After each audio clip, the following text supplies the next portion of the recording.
President Trump and Speaker Pelosi snipe at each other. Julian Assange faces charges, and we check the mailbag. I'm Ben Shapiro. This is The Ben Shapiro Show.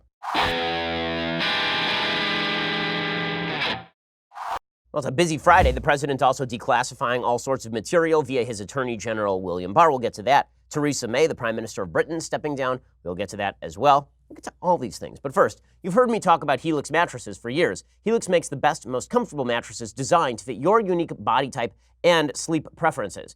And now the makers of Helix bring you a new brand focused on organic, all-natural mattresses. It's called Birch. The Birch mattress isn't just comfortable, it's also great for the environment. It's made with all-natural materials, breathable wool, sustainably sourced directly from New Zealand farmers, organic latex tapped from rubber trees, sustainable steel springs that contour to your body. Birch is one of the best and most affordable organic mattresses out there.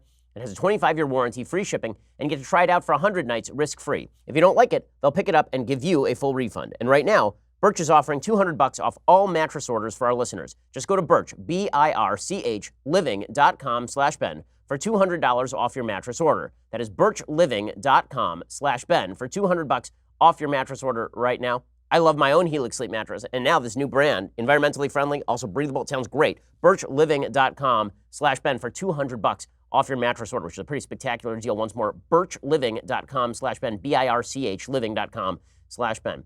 Alrighty, so we begin today with the crazy fight between President Trump and Nancy Pelosi. So as we've been discussing for the past several days, Nancy Pelosi, the Democrats' strategy for 2020 is to make Donald Trump appear to be a crazy person.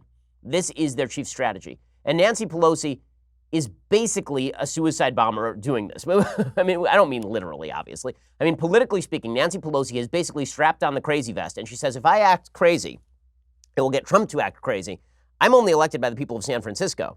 President Trump is elected by the people of the United States, and that means people in San Francisco don't care if I'm crazy, but people broadly across the United States do care if Trump is crazy. So in a crazy fight, Trump is always going to lose because the referendum is going to be on Trump as president of the United States. Everybody understands what Nancy Pelosi is at this point, and it doesn't matter because, again, she's elected by crazy people in San Francisco. Donald Trump has to win a majority of the voters of the United States, at least in the Electoral College. It's hard to do that when people widely perceive you as being volatile. And Nancy Pelosi knows that, and that is why she has been basically jabbing at President Trump over and over and over again, saying that he's engaged in a cover-up, saying that he's unstable and all this sort of stuff.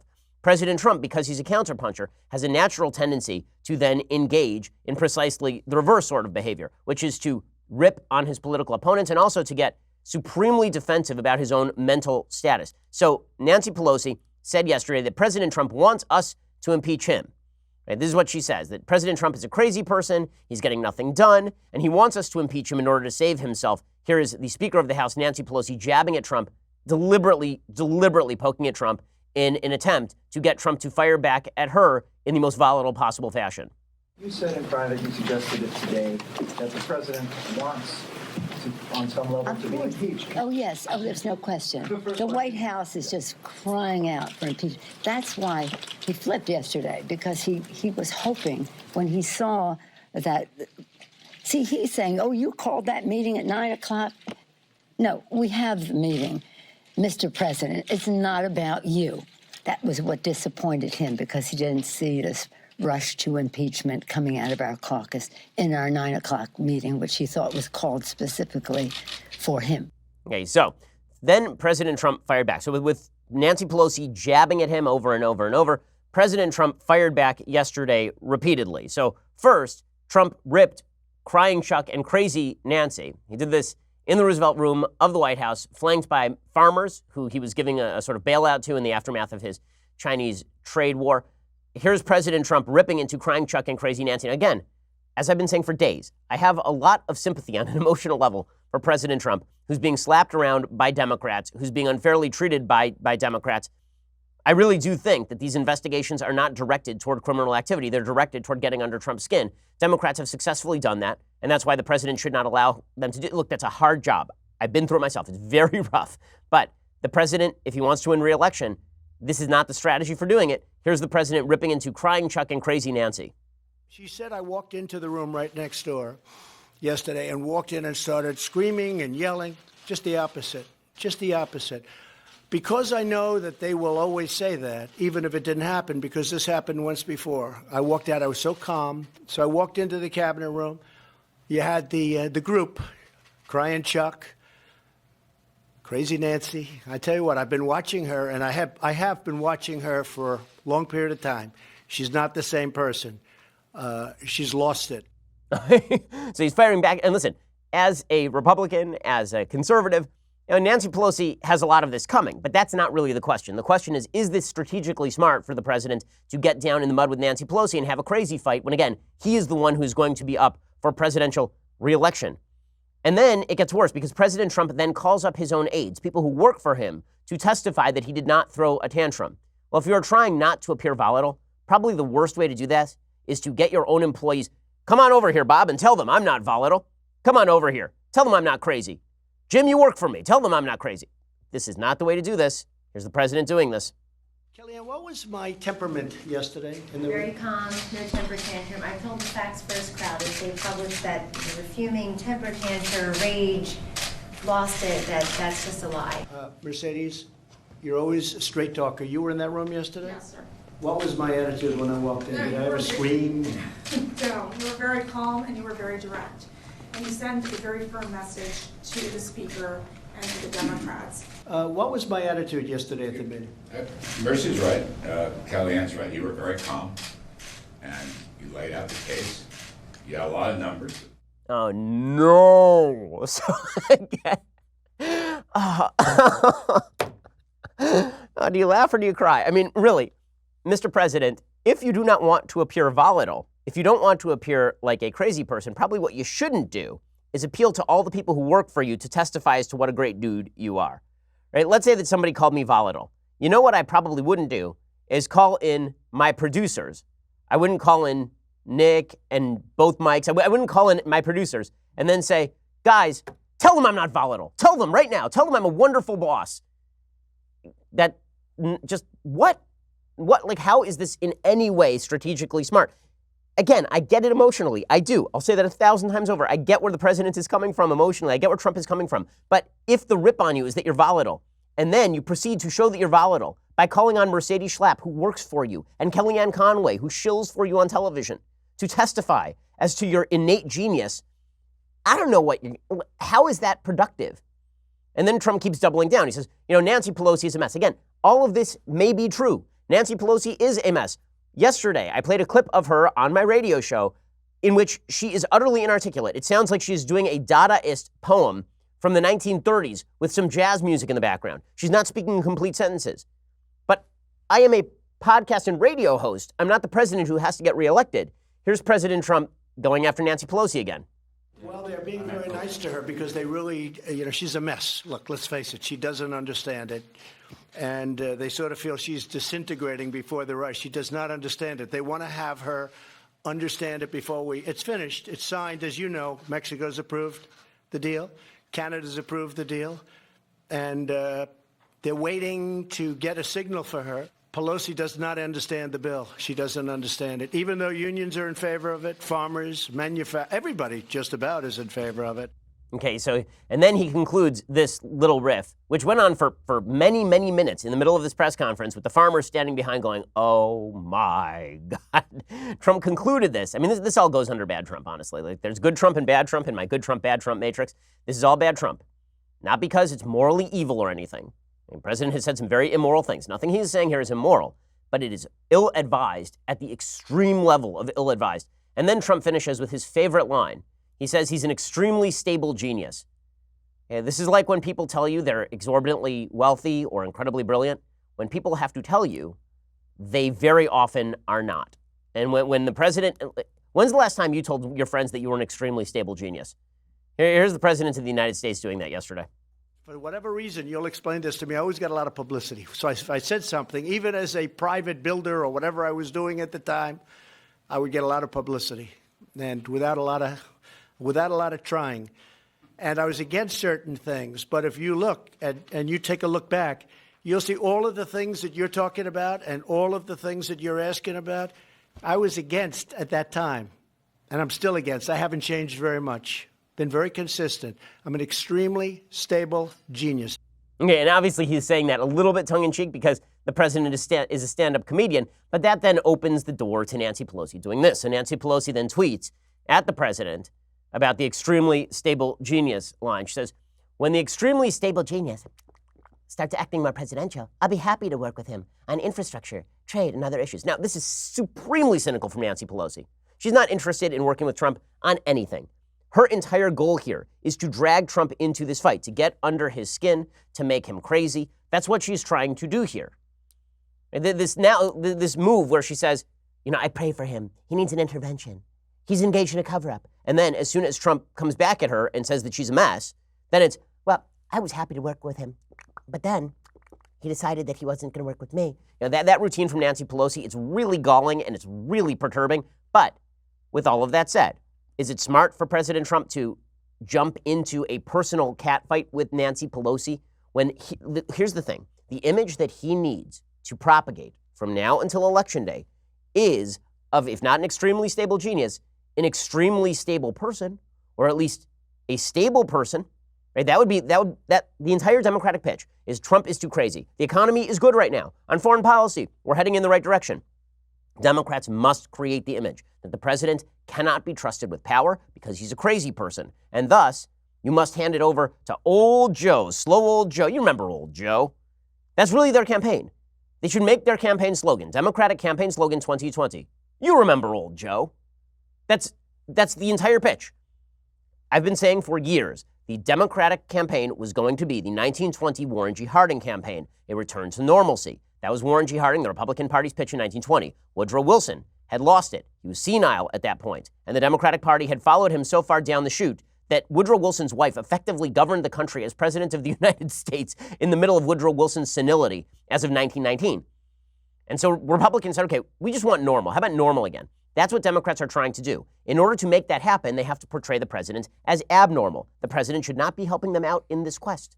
And yet, the president's counterpunching tendencies lead him to do the wrong thing. We'll get to that in 1 second. First, hiring is challenging. There's one place you can go where hiring is simple, fast, and smart. A place where growing businesses connect to qualified candidates. That place is ZipRecruiter.com/dailywire. ZipRecruiter sends your job to over 100 of the web's leading job boards. But they don't stop there. With their powerful matching technology, ZipRecruiter scans thousands of resumes to find people with the right experience and invites them to apply to your job. As applications come in, ZipRecruiter analyzes each one and spotlights the top candidates so you never miss a great match. ZipRecruiter is so effective that 4 out of 5 employers who post on ZipRecruiter get a quality candidate through the site within the very first day. There's a reason we use ZipRecruiter right here at the Daily Wire. Right now, my listeners can try ZipRecruiter for free at this exclusive web address, ZipRecruiter.com/dailywire. That's ZipRecruiter.com/DAILYWIRE, ZipRecruiter.com/dailywire. ZipRecruiter is indeed the smartest way to hire. ZipRecruiter.com/dailywire. Go check them out right now, the smartest way to hire. Okay, so President Trump finishes his attacks on Pelosi. Again, justified morally, not smart politically. The president finishes attacks on Pelosi by tweeting out a video of her stumbling over her words.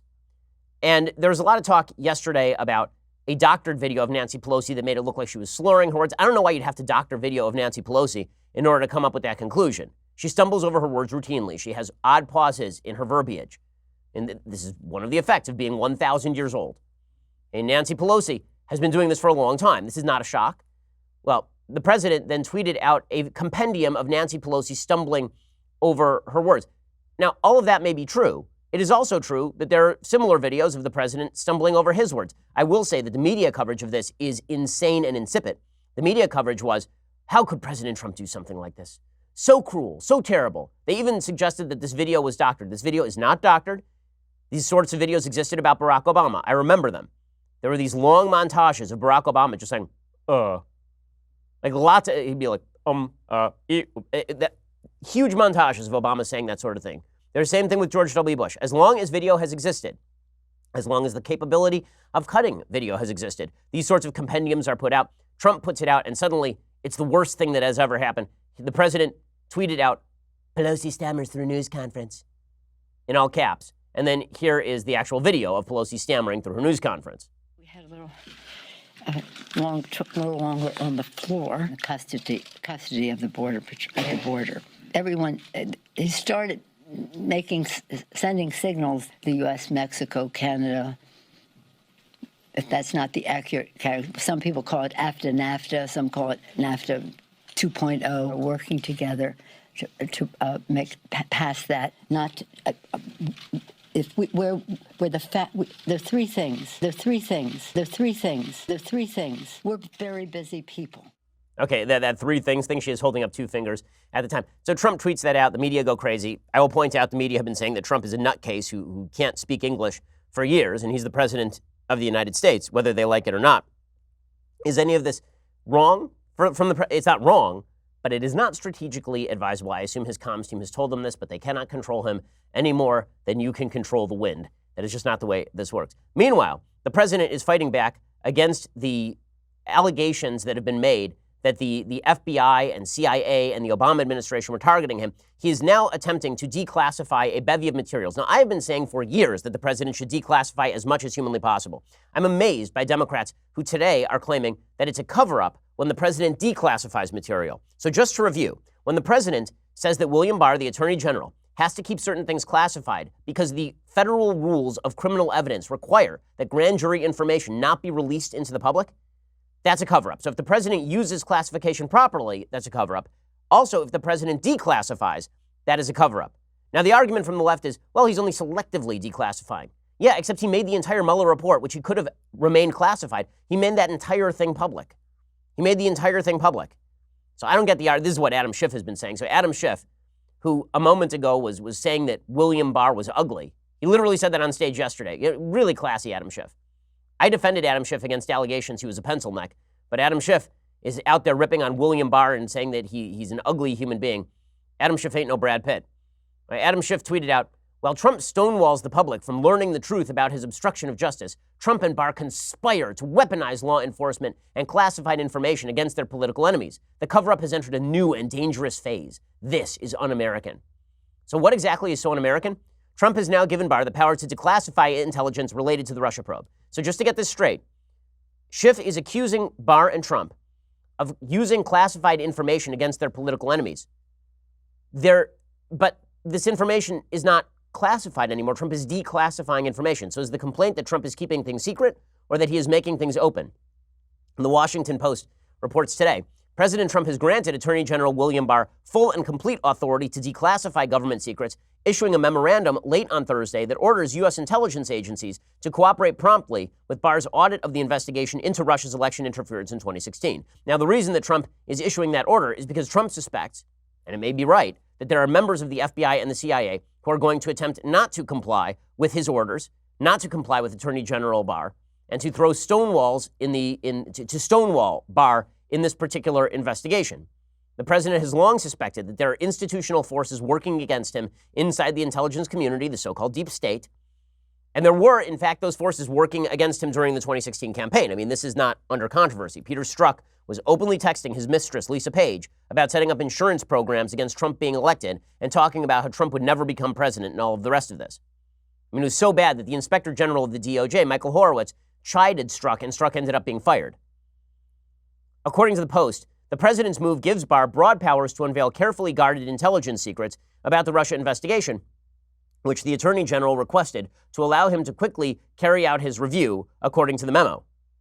The White House said today's action will ensure that all Americans learn the truth about the events that occurred and the actions that were taken during the last presidential election and will restore confidence in our public institutions. Now, again, I think this is a good strategy. I think the president should have done this a long time ago.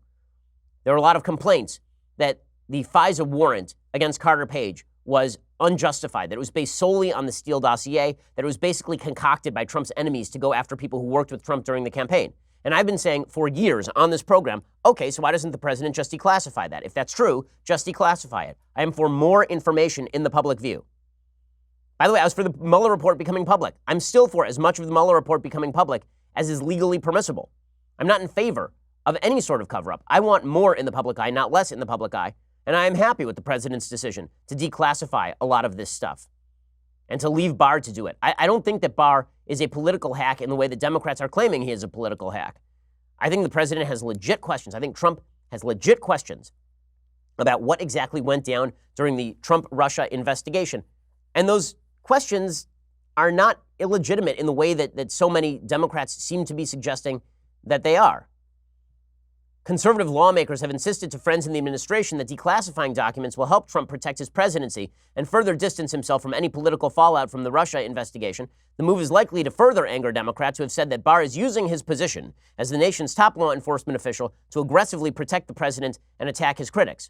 Again, declassifying material that we've been talking about for 3 years seems to me a much better strategy than allowing selective leaks of those materials from Congress, from members of the intelligence community. Remember, Andrew McCabe, for example, lost his pension and his job with the FBI because he was leaking material to I believe it was the Wall Street Journal and the Washington Post. That material happened to be about Hillary Clinton and the FBI's ongoing investigation.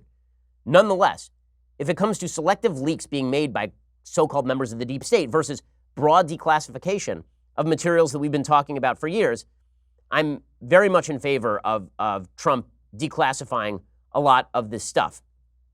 Now, is Trump right to be suspicious about the handling of the Trump-Russia collusion case? I think there are certainly questions to be asked at this point. Aaron Klein has a really interesting piece over at Breitbart. Aaron is a good reporter, and he has a piece talking about William Barr's statements last week. So last week, William Barr appeared on TV, and there he explained that what was interesting is that this investigation was handled at the very senior level of these various departments. It wasn't handled sort of in ordinary fashion. The thing that's interesting about this is that this was handled at a very senior level of these departments. It wasn't handled in the ordinary way that investigations or counterintelligence activities are conducted. It was sort of an ad hoc small group, and most of these people are no longer with the FBI or the CIA or the other agencies involved. I think there's a misconception out there that we know a lot about what happened. The fact of the matter is, Bob Mueller did not look at the government's activities. As Aaron Klein points out, there was a report from the Washington Post back in June of 2017 specifically talking about how this investigation was carried out. In a second, I want to talk a little bit about some of the questions that are legit about the investigation, the Trump-Russia investigation. Again, I am skeptical of the claims that this thing was initiated totally in bad faith. My considered take, based on the evidence at this point, is that it may have been initiated in good faith, and then it quickly morphed into a bad faith effort that may not have been completely conscious. It was people who were simply looking for evidence that confirmed their prior biases against President Trump, and that's how that investigation seemed to proceed. We'll get to that in just a second. First, We the People Holsters offers custom-made holsters, all produced in the United States. They design their own holsters in-house. That means they don't use any third-party molds for their holsters. Instead, they design every unique mold in Las Vegas in order to best fit each and every firearm perfectly. They are constantly updating designs. They add new designs every month. That lets them stay up to date on the newest models that come out. These holsters are fantastic. I have one. We the People Holsters even have their own 3D design team. They measure every micromillimeter of their guns to ensure the perfect fit. Their unique, intuitive clip design allows for you to easily adjust both the cant and the ride of your holster so that it will fit comfortably and securely at all times. Every holster also has an adjustable retention, which is signaled with a click sound that lets you know that your firearm is securely in place, which seems pretty important. If ever you want more tension, you can just tighten one screw and you are done. Custom printed designs are made in-house. Thin blue line, thin red line, Constitution, camo, an American flag. More coming out every month. We the People holsters start out at just $37 a piece. Every holster comes with a lifetime guarantee. Every holster ships free. That is a fantastic deal for a top-notch holster. Right now, listeners of The Ben Shapiro Show can go to wethepeopleholsters.com/Ben, enter promo code Ben at checkout. You get $10 off your first holster.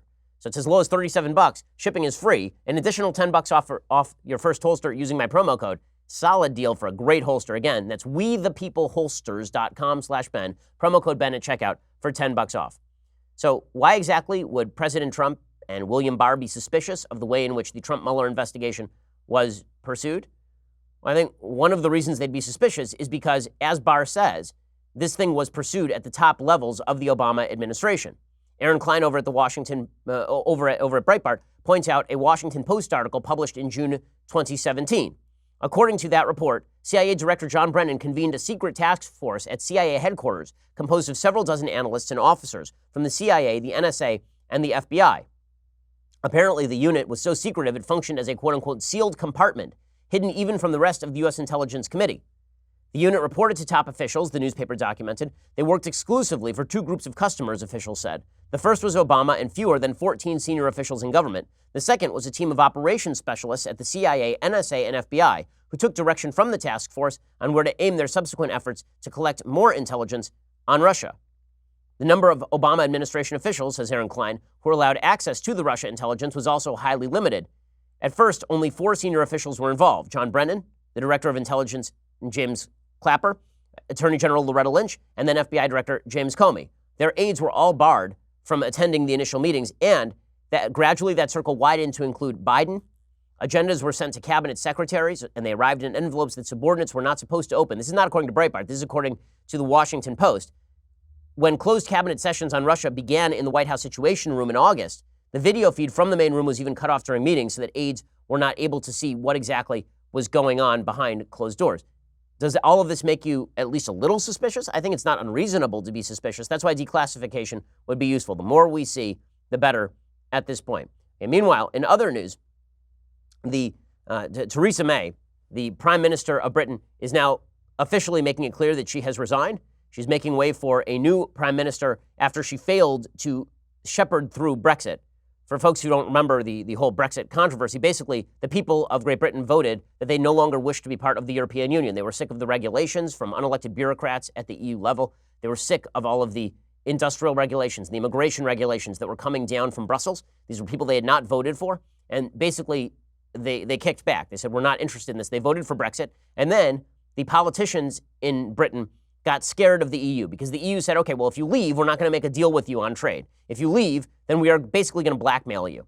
And the politicians in Britain said, well, we're scared of that, so we're not going to leave, basically. And they kept proposing deal after deal after deal. They kept being rejected, deal after deal after deal.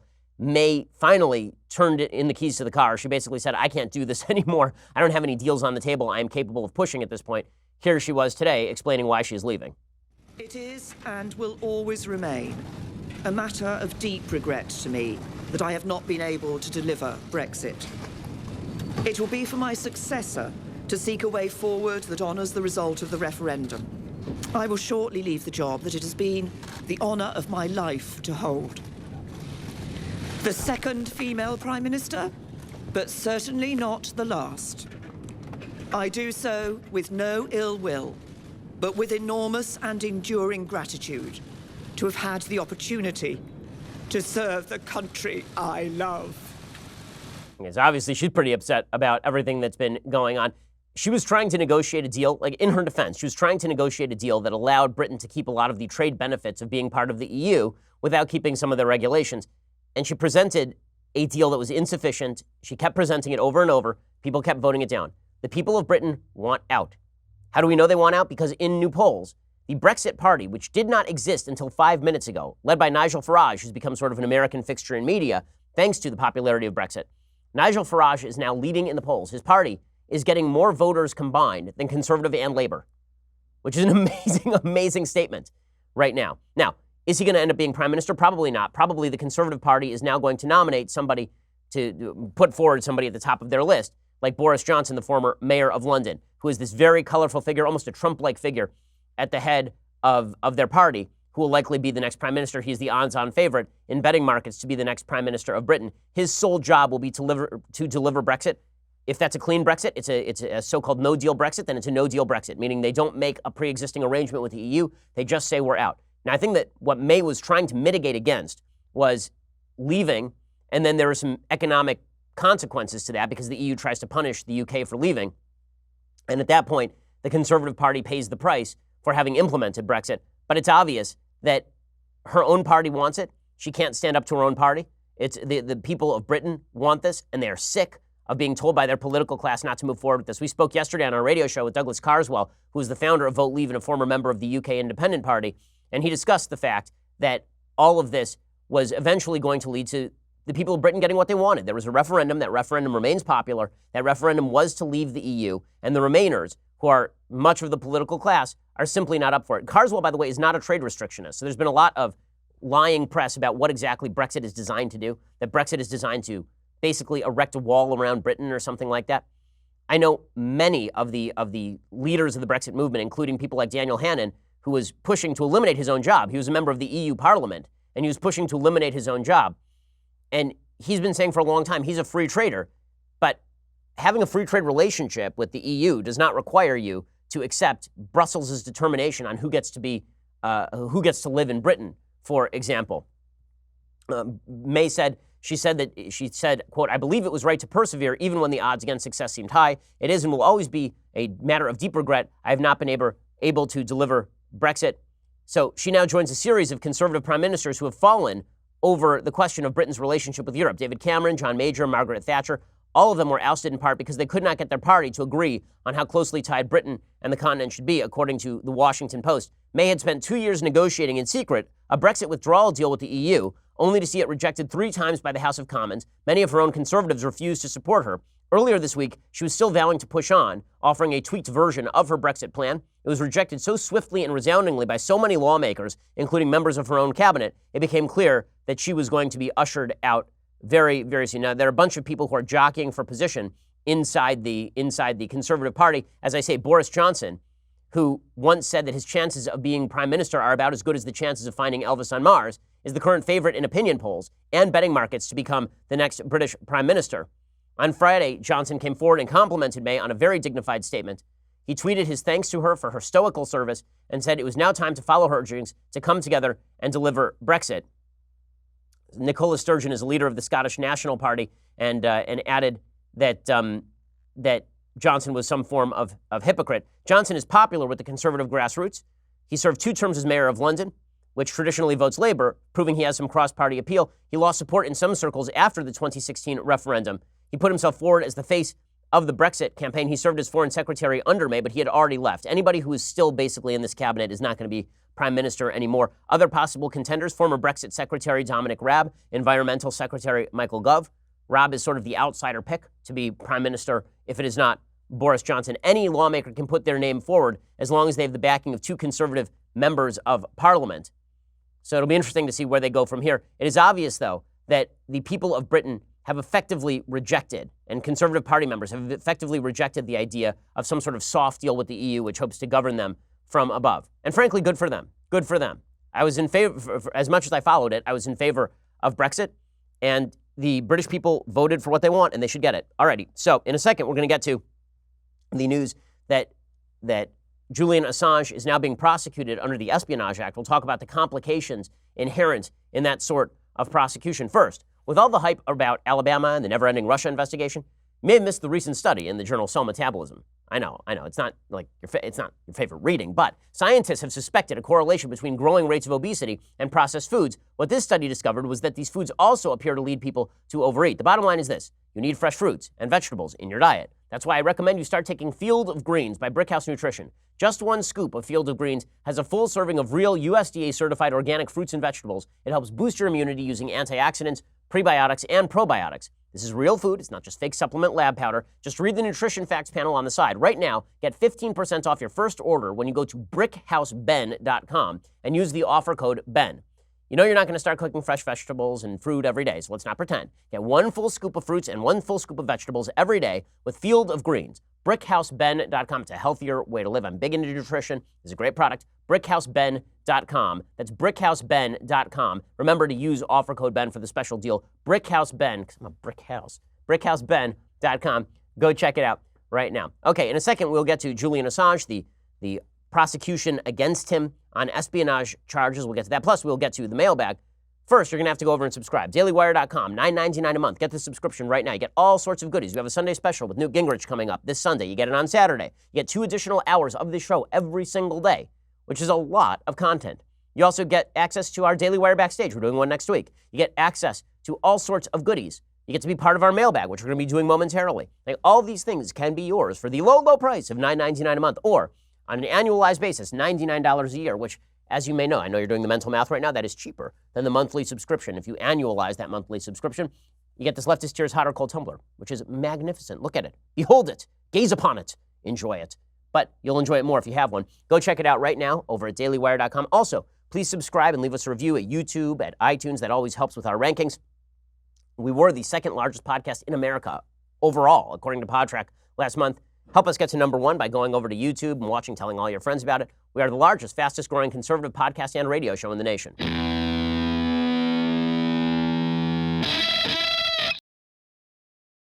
Alrighty, so meanwhile, in other news, the DOJ is now accusing Julian Assange of violating the Espionage Act. According to Politico, the Justice Department has hit WikiLeaks founder Julian Assange with Espionage Act charges.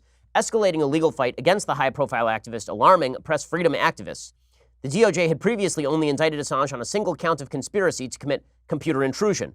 Thursday's revelation of the additional 18 charges filed in the Eastern District of Virginia means that Assange could face significantly more prison time if found guilty. The alleged Espionage Act violations relate to Assange's complicity with Bradley Manning, a former U.S. Army soldier who was convicted in July 2013 of violating the Espionage Act after he shuttled troves of classified government information to WikiLeaks. Officials said that Assange solicited the information from and then brazenly published details that put the government's human sources at risk. Now, the original charges suggested that Assange was working with Manning to actually hack the government. And that was the original charge. And that charge may or may not have been sustainable. Now they are charging him under the Espionage Act. Now, traditionally, the Espionage Act has been used against government officials like Manning because if you are a traitor to the United States who decides to hack into classified information and then reveal it to the public, you're violating public trust. You're not allowed to treat classified material that way unless you happen to be Hillary Clinton. But under the Espionage Act, it's been pretty controversial whether you can prosecute a quote-unquote journalist for publishing that material. So, for example, in the Pentagon Papers case, surrounded the release of the Pentagon Papers, which were these secret studies about Vietnam, by the New York Times. The Supreme Court rejected the government's attempts to prevent the New York Times and the Washington Post from publishing a leaked copy of a top-secret study of the Vietnam War. The court had an opinion. It simply said that the government had not met its heavy burden of justifying a prior restraint on publication. So in other words, they couldn't say preemptively that the New York Times and Washington Post could not publish. However, the court did say that you might be able to punish somebody after the fact for having published. Prior restraints require a greater burden of proof than punishment after the fact. Also, you have to ask what kind of classified material is being published. Is it classified material that does damage to the United States in terms of PR, or does it actually put human beings at risk? So, for example, Justice Potter Stewart, who wrote a concurring opinion in that case, he said he was convinced that the executive is correct with respect to some of the documents involved, but I cannot say that disclosure of any of them will surely result in direct, immediate, and irreparable damage to our nation or its people. Well, that's not the case with a lot of the documents that were promoted by WikiLeaks. They included actual material sources of intelligence, the names of people who are cooperating with Americans in Afghanistan, in Iraq. It put people's lives at risk. The State Department begged Assange not to release that stuff. Assange went ahead and released that stuff anyway. Now, one thing that's always been very fuzzy is, does this mean that the press have some sort of different rights than any other normal human being? Like freedom of the press under the First Amendment is not a suggestion that you get a badge that says journalist on it and now you have extra rights.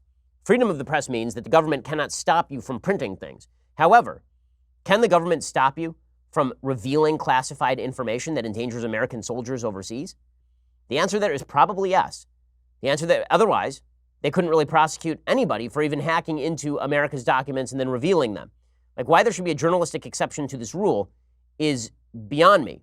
However, the government should in fact have to prove that the material that they seek to restrict is presenting a serious danger, because otherwise you can't have any government oversight at all. You can't have whistleblowers, you can't have leakers, you can't have any of that stuff. So this does present a serious constitutional issue.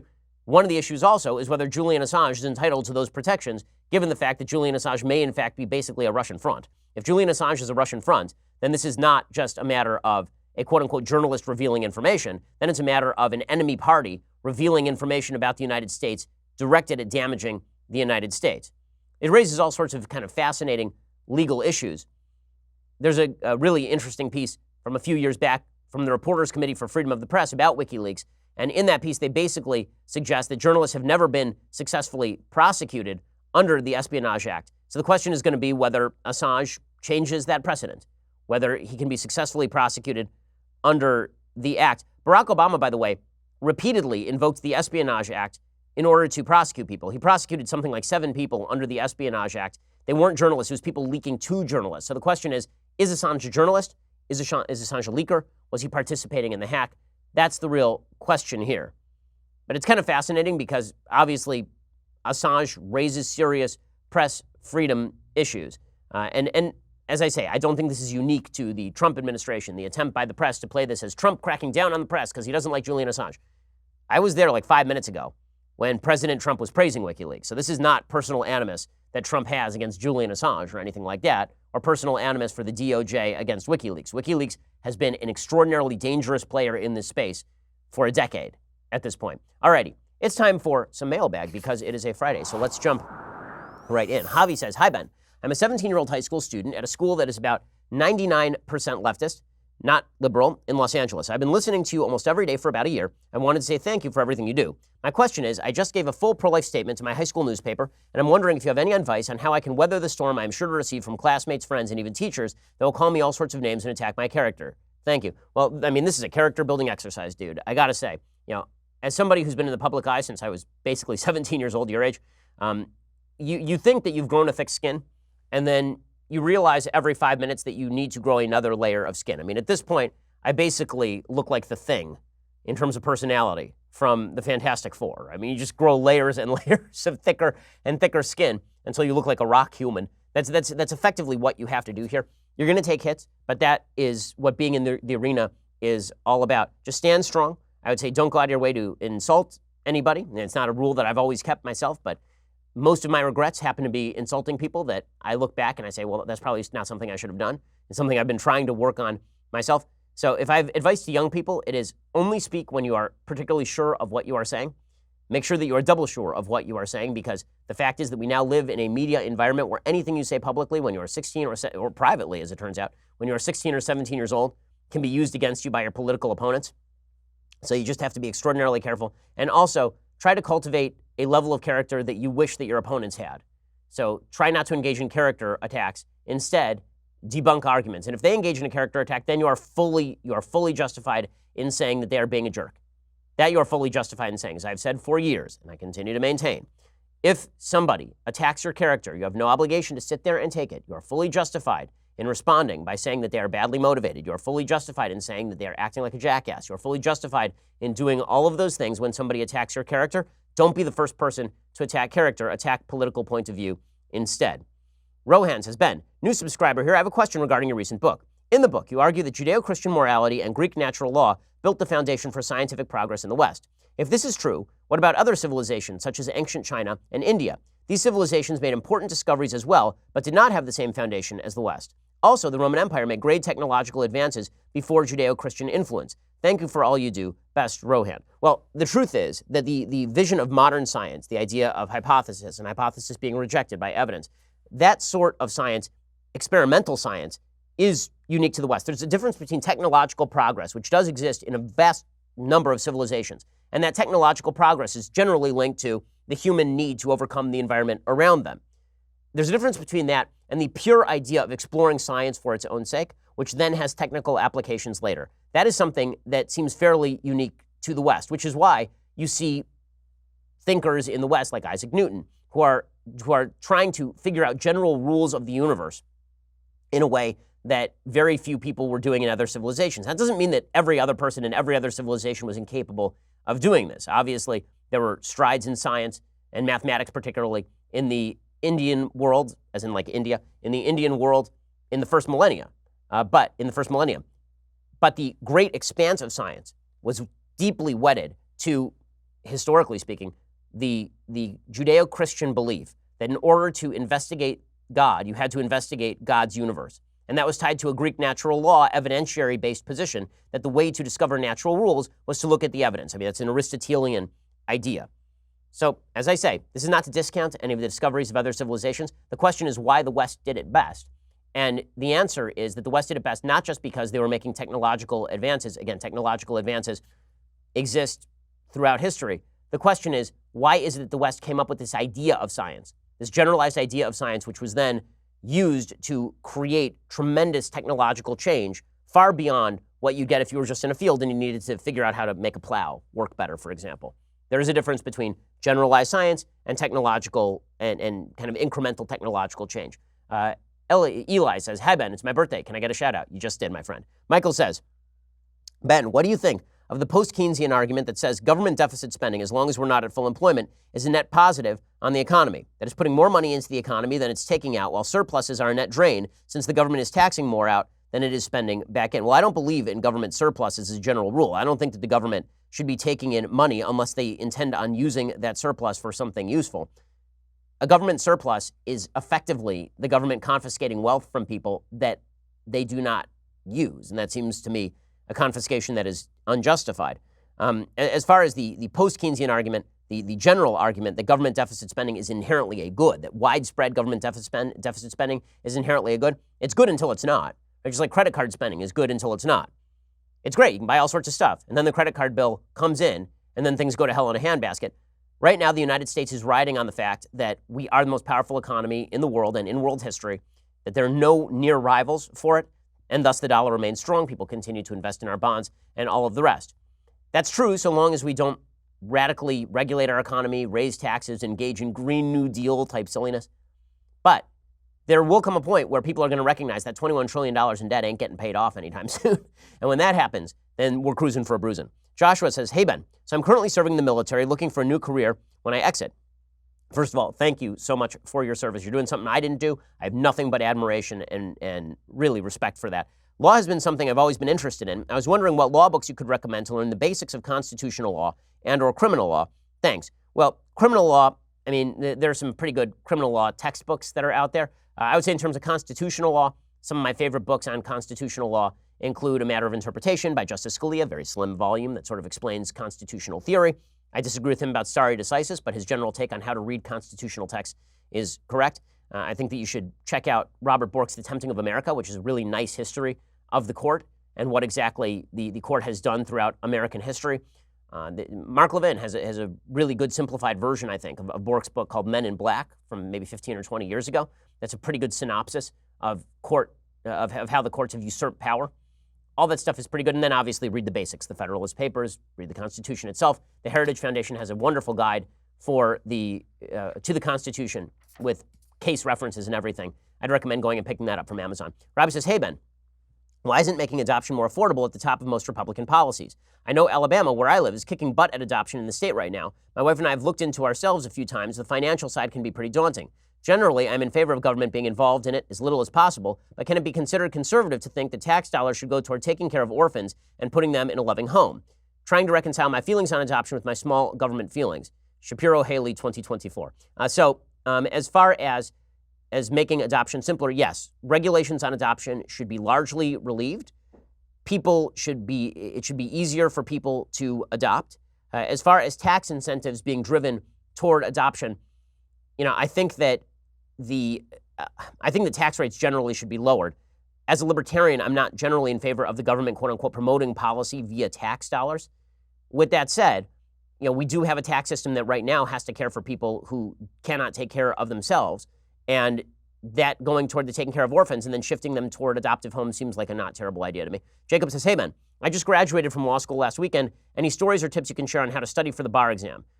Memorize, memorize, memorize. I mean, that is all the bar exam is. It is just an enormous amount of memorization. So sit down with your text, I always use flashcards. Make a bunch of flashcards and then just drill yourself on the flashcards. Ryan says, hey, Ben, I was wondering your opinion on Edward Snowden. Is he a hero or an enemy to the United States? Do you think he should be pardoned? Also, do you think if Edward Snowden changed his name and sex like Manning, do you think he would have gotten a pardon from Obama too? Well, apparently that was the pattern because there was no reason for Chelsea Manning to actually be pardoned. Chelsea Manning was not in any way contrite about having hacked U.S. classified materials and then exposed it to WikiLeaks. So Chelsea Manning should still be sitting in jail, obviously. When it comes to Edward Snowden, I think two things can be true at once. One, some of the information we got from Edward Snowden was important for the public to know.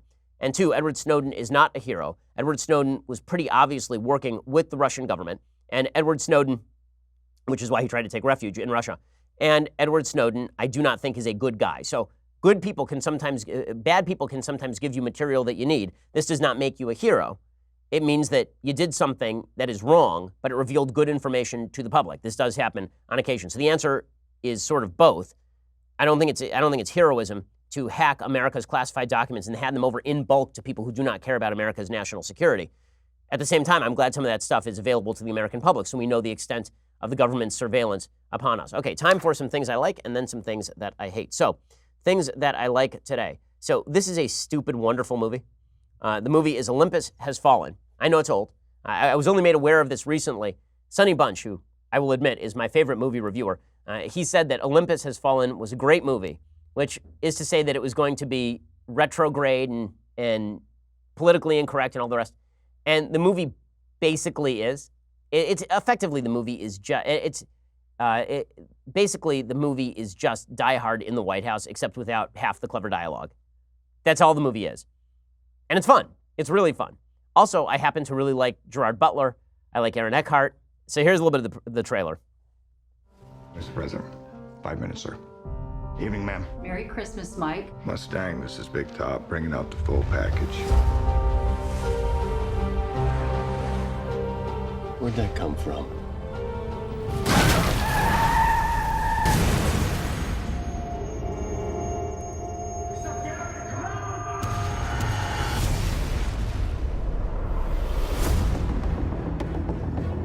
Everybody knows you did the right thing on that bridge. Even the president knows. Okay, so the film it's so silly, and yet it's so kind of great. If Bruce Willis didn't have anything witty to say in Die Hard, this is the film. But it's kind of clever and fun. You can go check out Olympus Has Fallen. I haven't seen London Has Fallen yet. I've heard it's even more reactionary, so that means that I'll probably have to watch it. Okay, time for some things that I hate. Okay, thing that I hate, number one. So Stacey Abrams continues to trot around claiming that she's the actual governor of Georgia. I mean, this is just crazy towns at this point. At a certain point, you do have to accept the reality that you lost the Georgia election by some 55,000 votes. That's not supremely close. That's 55. That's a lot of votes. She still is walking around like she is governor of Georgia. It's astonishing. I mean, it really is. This has now reached the delusional. What she's about to say right here is delusional on so many levels. It's like an onion of delusion. It's like you just continue to carve into the onion, and there are more layers of delusion beneath the layers of delusion. Here's Stacey Abrams, a woman who is being thought of as a possible VP contender on the basis of losing a Georgia gubernatorial race, talking about how she's the actual governor of Georgia and how she won. For those of us who are in this coalition of new and engaged, who are in this pursuit of progress, we have to recognize that the internal threat we face is a fear of who we are. The notion of identity politics has been peddled for the last 10 years, and it's been used as a dog whistle to say that we shouldn't pay too much attention to the new voices coming into progress. I would argue that identity politics is exactly who we are, and it's exactly how we won. By centering communities in Georgia, we not only increased voter participation, we brought new folks to the process. Identity politics isn't just who we are, it's how we won. One, you didn't. You lost. Second of all, identity politics is not who we are. If you're a rational human being, you try to get beyond the identity politics. You try to get beyond the notion that you are just what your group identity says that you are not merely a person who was, quote unquote, born a Jew ethnically or born black, in the case of Stacey Abrams. That instead, you're supposed to find a set of ideas that you wish to espouse and then have discussions about those ideas with others. This is the basis of a republic, particularly a multi-ethnic republic. If you're going to have a multi-ethnic republic in which everybody sort of reverts back to their own innate genetic identity, and that's the only argument that you can make, you can't have a republic. So layers of delusion from Stacey Abrams. The fact that she's been so widely praised by the media is absolutely astonishing to me. She may be a good speaker, but she is also at this point engaged in tremendous levels of delusion. Okay, other things that I hate. John Walker Lindh, the American Taliban, is out. So that's great. So John Walker Lindh, you'll remember all the way back from the beginning of the war on terror. He was 17. He left his home in California in 1998 to study Arabic in Yemen. He then went to Pakistan in 2000, and then he went to Afghanistan, and he served as a Taliban volunteer in al-Qaeda training camp. And then he was held at a prison near Mazar-e-Sharif in Afghanistan, where an uprising claimed the first U.S. casualty of war, a 32-year-old CIA officer named Johnny Michael Spann. Spann was killed after questioning Lindh. Although the government didn't offer evidence that Lindh had participated in the revolt at trial, he pled guilty to charges of providing support to the Taliban and carrying a rifle and a grenade. Now, in days past, this person would have been put up against a wall and shot for treason. Now, he gets put in jail, taken care of for 20 years, and then let out, despite the fact that, according to the National Counterterrorism Center, Lindh had, quote, continued to advocate for global jihad and to write and translate violent extremist texts. That's as of 2017. Another 2017 assessment from the Bureau of Prisons said he had made supportive statements about the Islamic State. Yeah, that is not good U.S. policy to be letting people, I mean, he hasn't even served his full sentence. The sentence was 20, he served 17. This is madness. The good news is that eventually he'll end up as a professor at a major American university, because that's pretty much all it takes these days, is to hate America with a deep and abiding passion. Alrighty, we'll be back here later today with 2 additional hours of Ben Shapiro Show, or We'll see you here on Monday, and have a wonderful weekend. I'm Ben Shapiro. This is The Ben Shapiro Show.